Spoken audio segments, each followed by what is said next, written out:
بسم اللہ الرحمن الرحیم۔ السلام علیکم ناظرین، آپ کا میزبان علی حسین اسکائی نیوز کے ساتھ ایک بار پھر سے حاضر ہوں۔ اگست کا مہینہ آنے والا ہے اور اگست میں ہی پاکستان میں اسمبلیز ڈیزولو ہوں گی۔ یہ جو حکومت ہے مکس اچار، یہ ختم ہونے جا رہا ہے۔ اس سے پہلے بھی وہ سوچ رہے ہیں کہ 5-10 دن 20 دن پہلے اسمبلی کو ڈیزولو کر دیا جائے، الیکشن کی طرف بڑھیں۔ اب الیکشن ہوگا یا نہیں ہوگا یہ تو بہت آگے کی باتیں ہیں۔ نگران سیٹ اپ آئے گا اور وہ کس کے کنٹرول میں ہوگا؟ اسٹیبلشمنٹ کے کنٹرول میں۔ اور اسٹیبلشمنٹ جب کہے گی تو تب انہوں نے الیکشن کے لیے حامی بھرنی ہے، الیکشن کمیشن نے بھی تابع بھرنی ہے۔ اور اگر وہ کہتی ٹھیک ہے آپ چلتے رہیں جیسے پنجاب میں KPK میں نگران سیٹ اپ غیر آئینی غیر قانونی چل رہا ہے تو اٹس اوکے، چلتا رہے گا، آپ بھی اسی طرح پستے رہیں گے، ٹینشن کی کوئی بات نہیں ہے، گھبرانا بالکل نہیں ہے۔ آپ نے جیسے عمران خان صاحب کہتے تھے کہ اب تو آپ نے بالکل ہی نہیں گھبرانا نا۔ اس کے علاوہ اگست ایک بڑا معنی خیز مہینہ پاکستان کے لیے سمجھا جاتا ہے، کیونکہ 14 اگست کو پاکستان آزاد ہوا تو 14 اگست کو بھارت بھی آزاد تھا۔ دونوں ایک ہی دن کا فرق ہے اور ایک ہی دن کے فرق میں آگے پیچھے آزاد ہوئے ہیں۔ اب جو معیشت ہے، جو معاشی زاویے ہیں، اعداد و شمار ہیں، اگر ان سے دیکھا جائے تو پاکستان کھڑا ہے بھیک مانگ مانگ کے، بھیکھاری بن کے، اور لوگوں کے اوپر ظلم انتہا کر کے مہنگائی کی ایک ایسے سیٹ اپ پہ کھڑا ہے کہ جو ڈیفالٹ کے کنارے پہ ہے۔ اگرچہ ابھی تک ڈکلیئر نہیں کیا گیا ڈیفالٹ ہوا ہے، لیکن جو حالات ہیں وہ اسی طرح کے ہیں۔ لوگوں سے پیسے مانگے گئے، دوسرے ممالک سے پیسے مانگے گئے، IMF سے بھیک مانگی گئی، تھوڑا بہت کچھ مل گیا تو ٹوٹل ریزرو ہمارے بنتے ہیں $6 ارب یا $7 ارب۔ اس میں بھی سعودیہ کے ڈالرز پڑے ہیں اور چائنا کے پڑے ہیں، باقی IMF نے اب جو 1.8 دی ہے یا 1.2 دی ہے وہ پڑی ہے۔ اس کے علاوہ چلتے ہیں بھارت کی طرف۔ انڈیا ہمارا مخالف دشمن، اس کے ریزرو $600 ارب۔ دوبارہ سن لیں، $600 ارب ان کے خزانے میں پڑا ہے، ان کے ریزرو پڑے ہیں۔ بڑی بڑی کمپنیز ان کو وہاں پہ ٹریڈ کر رہی ہیں، بڑے بڑے ممالک سے لوگ انویسٹ کر رہے ہیں اور انتہا کی معیشت پیک پہ جا رہی ہے۔ پاکستان میں مہنگائی اس ٹائم تقریباً 40+ ہو چکی ہے، یعنی کہ 40% مہنگائی ہے، اور عام آدمی جو ہے وہ پس کر رہ گیا ہے۔ لیکن پھر بھی بھٹو زندہ ہے، شیر زندہ باد ہے، مولانا فضل الرحمان تیرے جان نثار بے شمار، PDM زندہ باد، مکس اچار زندہ باد، یہی نعرے لگ رہے ہیں۔ جمہوریت ہے پاکستان میں۔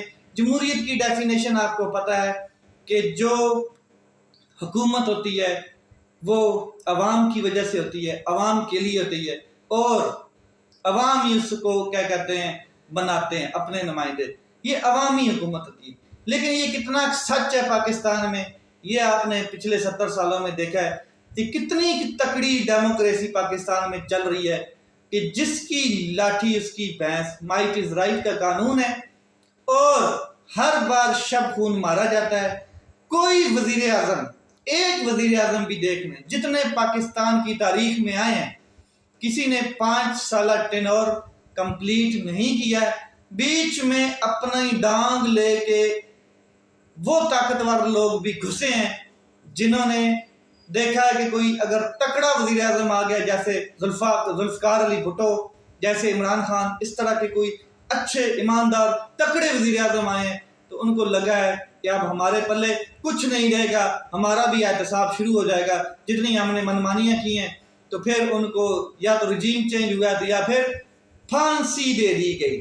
یہ پاکستان کی قسمت، یہ پاکستان کے عوام کی قسمت، اور یہ چلتا ہی رہے گا جب تک کسی قوم میں اچھے اور برے کی تمیز باقی رہتی ہے، تب تک یہ چیزیں نہیں ہوتی، اور جب تک اچھے اور برے کی تمیز ختم ہو جاتی ہے کسی قوم میں چاہے اس کی قوم کے اداروں میں، چاہے اس کی قوم کے لوگ ہیں، تو پھر یہی چیزیں چلتی ہیں، اسی قسم کے حکمران ہوتے ہیں اور آپ لوگ اسی طرح ذلیل ہوتے ہیں۔ اب عمران خان صاحب نے بھی کہا ہے کہ سائفر ایک حقیقت ہے، سائفر کے اوپر انکوائری ہونی چاہیے۔ میں تو بارہا کہہ چکا ہوں کہ سائفر سپریم کورٹ میں بھی اس کی کاپی سینڈ کی گئی تھی، صدر مملکت کو بھی دکھایا گیا، پارلیمنٹ میں بھی کہا گیا کہ اپوزیشن اس کو دیکھے، لیکن کسی نے اپوزیشن میں سے نہیں دیکھا۔ سپریم کورٹ نے اس کے اوپر کوئی ایکشن نہیں لیا اور کسی نے اس کی حقیقت کو تسلیم نہیں کیا۔ لیکن چیز ایک ہے، حقیقت ہے، اور اس کی کئی بار کیا کہتے ہیں اس کے اعلامیے جاری ہو چکے ہیں نیشنل سیکورٹی کمیٹی کے کہ سائفر ایک حقیقت ہے، اور اس میں بالکل واضح کیٹیگوریکل بتایا گیا کہ انٹروین کیا گیا ہے دوسرے ملک کی جانب سے جہاں سے سائفر آیا تھا۔ تو عمران خان صاحب نے کہا کہ اس کی جو انویسٹیگیشن ہے اس کو ایف آئی اے کے حوالے کیا جا رہا ہے، ایف آئی اے اس کے اوپر تحقیق کر رہی ہے۔ تو عمران خان صاحب نے کہا کہ ایف آئی اے ادارے کو تمام پاکستانی لوگ جانتے ہیں کہ اس ٹائم انہوں نے ایف آئی اے کو کیسے کنٹرول کیا ہوا ہے، یہ جو حکومت ہے، تو ایف آئی اے کس طریقے سے اس کی جانچ پڑتال کرے گا اور اس کا نتیجہ کیا نکلے گا۔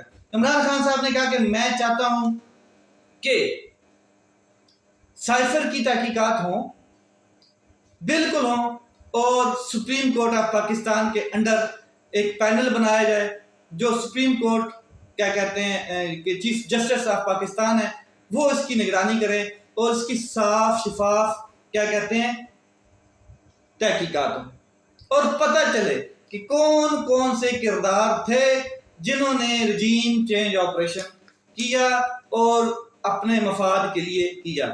اس کے علاوہ عمران خان صاحب نے کہا کہ جب یہ رجیم چینج آپریشن ہو رہا تھا سائفر کے بعد، تو میں نے معیشت کے حوالے سے اور شوکت ترین خان کو میں نے بھیجا تھا باجوہ کے پاس، اور خود بھی باجوہ کو یہ بات بتائی تھی کہ معیشت اس ٹائم بہترین اعداد و شمار میں جا رہی ہے، تو اس کو سازش کو ناکام بنائیں، نہ ہونے دیں، کیونکہ اگر سازش ہو گئی، اس کو کامیابی مل گئی تو معیشت کسی سے سنبھالی نہیں جائے گی۔ لیکن باجوہ صاحب خود مین پلر تھے، کیونکہ پیغام ہی سائفر میں انہی کو آیا ہوا تھا، تو انہوں نے اس کے اوپر بالکل غور نہیں کیا، بلکہ وہ اپنی ترتیب سیدھی کرتے رہے۔ تو اب جو معیشت کے اعداد و شمار ہیں، وہ آئی ایم ایف نے بڑا کیٹیگوریکل ایک رپورٹ جاری کی ہے۔ انہوں نے کہا کہ جو پاکستان کی رجیم چینج آپریشن کا بوجھ ہے وہ صرف پاکستانی قوم کے اوپر پڑا ہے، اور پاکستانی قوم پچھلے 14 مہینے سے پس کر رہ گئی ہے۔ 14 مہینے سے پاکستان کے لیے کتنے مشکل دن گزرے ہیں، یہ انہوں نے کیا کہتے ہیں رپورٹ میں شائع کیا ہے۔ اس کے علاوہ عمران خان صاحب نے کہا ہے کہ کوئی بھی سائفر کے اوپر انکوائری ہوتی ہے تو میں تیار ہوں، مگر آزادانہ سائفر کے اوپر انکوائری ہونی چاہیے، اور یہ سپریم کورٹ آف پاکستان کے انڈر ہونی چاہیے، بالکل بھی ایسے نہیں ہونی چاہیے کہ جیسے ایف آئی اے کر رہی ہے یا نیب کر رہی ہے، کیونکہ ان اداروں کے اوپر تو انہوں نے اپنے لوگ امپائر بٹھا رکھے ہیں۔ عمران خان صاحب نے کہا کہ جس ٹائم میرے پاس حکومت تھی اس ٹائم کے جو اعداد و شمار ہیں معیشت کے 16% مہنگائی تھی اس ٹائم، اور اتنا شور اور واویلا مچایا گیا کہ عمران خان صاحب نے مہنگائی کر دی ہے۔ اب اعداد و شمار اگر دیکھے جائیں مہنگائی کے حوالے سے تو پرسنٹیج 40% جا رہی ہے، اور اب سوال یہ ہے کہ کیا سائفر کے اوپر کوئی آزادانہ انکوائری ہوگی اور پتہ چلے گا قوم کو کہ کون کون سے کردار اس میں ملوث تھے، کیونکہ عمران خان صاحب نے کہا کہ مجھے تو پتہ ہے کہ اس میں کون کون سے کردار ملوث تھے۔